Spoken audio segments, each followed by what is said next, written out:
नमस्कार। आज हम बात करेंगे फंगीसाइड के बारे में। तो मेरे पास है सिंजेंटा का ब्लू कॉपर। अब देख पा रहे होंगे ये सिंजेंटा का ब्लू कॉपर है। ये कॉन्टैक्ट प्लस प्रोटेक्टिव फंगीसाइड है।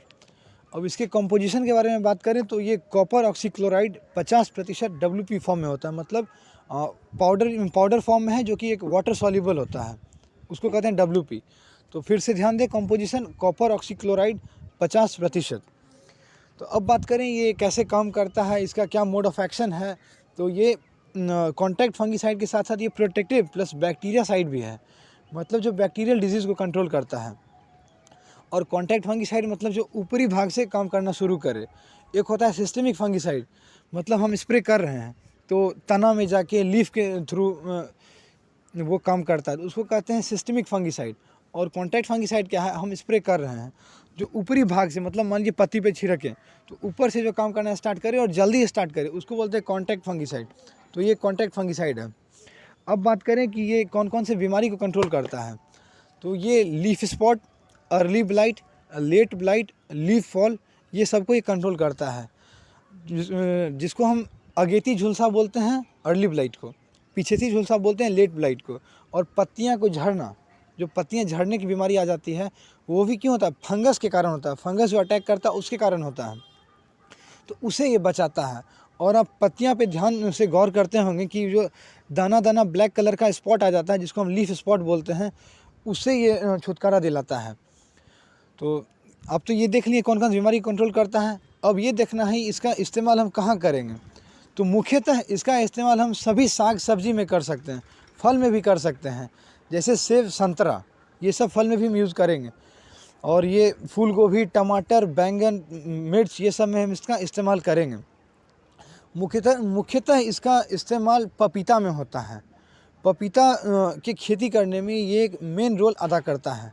सबसे लीड रोल है इस ब्लू कॉपर का पपीता की खेती में, क्योंकि पपीता में क्या होता है कि पौधा में जड़ जड़ ड्रेंचिंग करना पड़ता है।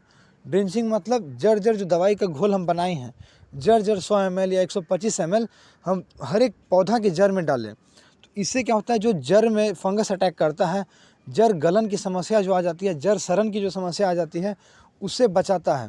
तो उसमें हम ब्लू कॉपर का इस्तेमाल करते हैं। मुख्यतः पपीता में इसका उपयोग होता है। इसका स्प्रे हम जैसे पत्तियां पे कर रहे हैं, फिर भी वो जड़ में काम करेगा। ऐसा नहीं है कि ड्रिंचिंग किए तभी जड़ में काम करेगा। ड्रिंचिंग होता है बेटर रिजल्ट के लिए, ड्रिंचिंग किया जाता है, और अगर हम स्प्रे कर रहे हैं तो भी ये काम करता है। तो पपीता इसका सबसे मेन था।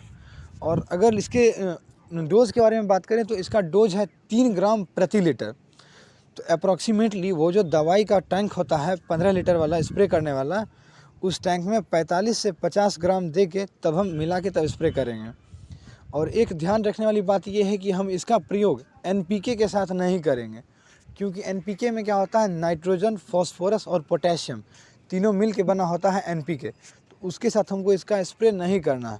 दूसरी बात, कोई भी हर्बिसाइड के साथ इसका इस्तेमाल नहीं करना है। आप इसका इस्तेमाल इंसेक्टिसाइड के साथ कर सकते हैं, लेकिन ध्यान रहे खरपतवार नाशक, जिसको हर्बिसाइड बोलते हैं, उसके साथ इसका स्प्रे नहीं होना चाहिए। जैसे 2,4-D, जो कि गेहूं में जंगल को निकालने के लिए, घास को निकालने के लिए जो किया जाता है, उसके साथ इसका इस्तेमाल नहीं करेंगे, क्योंकि उसका रिएक्शन होगा, फ़ायदा कुछ नहीं करेगा, पूरा फसल बर्बाद हो जाएगा। तो हम इंसेक्टिसाइड के साथ कर सकते हैं, लेकिन हर्बिसाइड के साथ नहीं करेंगे। ये सबसे मेन याद रखना है। और दूसरी बात, NPK का मेन ध्यान रखना है कि NPK के साथ स्प्रे इसका नहीं करना है। बेहतर रिजल्ट के लिए आप जैसे ये फंगीसाइड इस्तेमाल कर रहे हैं, तो बेहतर रिजल्ट तब मिलेगा जब आप फंगस आने से पहले इसका इस्तेमाल करें। ये नहीं कि आज फंगस आ गया, पौधा ख़राब हो गया, तब हम इसका स्प्रे कर रहे हैं। पहले से, अगर खास करके पपीते के बारे में अगर जानना है, तो पपीते में पहले से ही हमको जागरूक रहना होगा। हर 10 से 15 दिन पे, 10 दिन अप्रॉक्सीमेटली 10 दिन, हर 10 दिन में पपीता में हम इसका ड्रेंचिंग करेंगे। 3 ग्राम प्रति लीटर। एक पौधा में 100 ml से कम पानी नहीं देना है, 100 से 125 ml तक पानी देना है एक पौधे में। ध्यान रहे जो मिट्टी रहेगा पौधा का, वो भुरभुरा रहे, ताकि जो हम ड्रेंचिंग का पानी दे रहे हैं, दवाई दे रहे हैं, वो उसको अच्छी तरह से अब्जॉर्ब करे। और ऐसा ना हो कि जड़ भींगे ही नहीं, जो हम दवाई दे रहे हैं कहीं और चला जाए, ऐसा नहीं होना चाहिए। और जब हम स्प्रे कर रहे हैं, स्प्रे में क्या करना है कि स्टिकर ले लेना है। जैसे फूल गोभी में क्या है, जो दवाई हम दे रहे हैं तो पत्तियां पे टिकता नहीं है, और जब हम स्टिकर का इस्तेमाल करेंगे तब वो एब्जॉर्ब करता है। और पपीता में भी यही है, हम स्प्रे कर रहे हैं तो वो लीफ उसका जो होता है दूसरे ढंग का होता है, तो वो एब्जॉर्ब नहीं करता है। तो इसके लिए जिसको फेविकॉल बोलते हैं, एक तरह से दुकान में यही बोला जाता है, एक स्टिकर दीजिए। तो आप एक स्टिकर ले लीजिएगा और तब स्टिकर को मिला के स्प्रे करेंगे। स्टिकर का डोज होता है 1 से 1.5 ml पर लीटर। स्टिकर सब कंपनी का अलग अलग आता है, इसलिए आप दुकानदार से इसके बारे में पूछ लें, ये स्टिकर 1 लीटर पानी में कितना देना है, तो उस हिसाब से उसका इस्तेमाल करेंगे।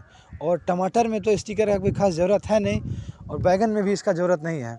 तो ये फंगिसाइड अगर आपको हेल्पफुल लगे तो प्लीज़ आप इसका इस्तेमाल कीजिए।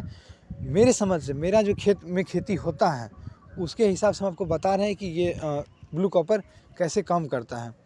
तो फिर से ध्यान रहे, ये ब्रॉड स्पेक्ट्रम है, एक साथ कई बीमारी को कंट्रोल करता है।